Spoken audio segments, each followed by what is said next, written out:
Maths tutorial Bangla চ্যানেলে তোমাদের স্বাগত জানাই। আজকে আমি দেখো মাধ্যমিক 2023 সালের ইতিহাসের 4 ও 8 নম্বরের সাজেশন নিয়ে আলোচনা করব। ঠিক আছে, এর আগে আমি দেখো ইতিহাসের সমস্ত ছোট প্রশ্ন এবং 2 নম্বর প্রশ্নের সাজেশন দিয়েছি।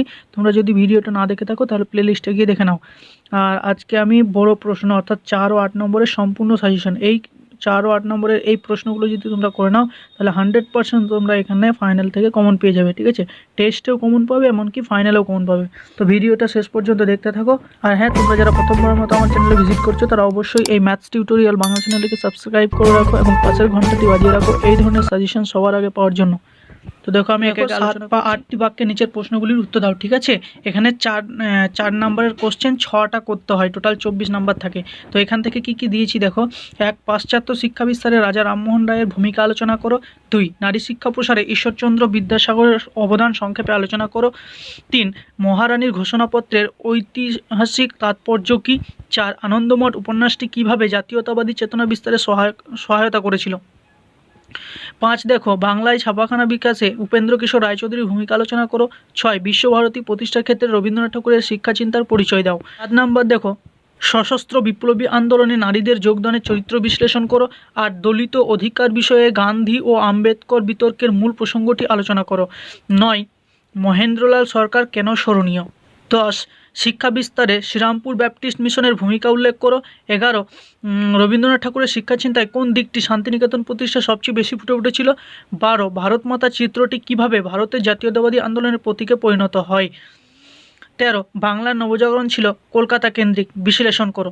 তো এই ছিল তোমাদের 4 নম্বরের 13টা সাজেশন। ঠিক আছে, তোমরা এই 13টা কোশ্চেন যদি করে নাও তাহলে ফাইনাল এবং টেস্ট দুটোতেই তোমরা 100% কমন পাবে। ঠিক আছে, এর বাইরের কোনো কোশ্চেন থাকবে না। এরপরে দেখো 8 নম্বরের কী দেখো, 8 নম্বরেরও তাই। 8 নম্বরে যদি তোমরা সমস্ত কোশ্চেনগুলো করে নাও তাহলে এখান থেকে 100% তোমরা কমন পাবেই, এটা আমি গ্যারেন্টি দিয়ে বলবো। দেখো 15 বা 16টি বাক্যে যে কোনো একটি প্রশ্নের উত্তর দিতে হয় এখানে। দেখো 8 নাম্বার থাকে। ঠিক আছে, তো 1, নীল বিদ্রোহ ঘটেছিল কেন, এই বিদ্রোহের বৈশিষ্ট্য বিশ্লেষণ করো। ঠিক আছে, 3 + 5। 2, মহাবিদ্রোহের চরিত্র ও প্রকৃতি বিশ্লেষণ করো, এটা 8 নম্বরের। ঠিক আছে, চরিত্র বা প্রকৃতি বিশ্লেষণ করে এটা না দিয়ে কোশ্চেনটা এভাবেও দিতে পারে। ঠিক আছে, বা টিকা মহারানীর ঘোষণাপত্র অথবা মহারানীর ঘোষণাপত্রে কি বলা হয়। তো একটা কোশ্চেনকে 3-4 রকমভাবে ঘুরিয়ে দিতে পারে।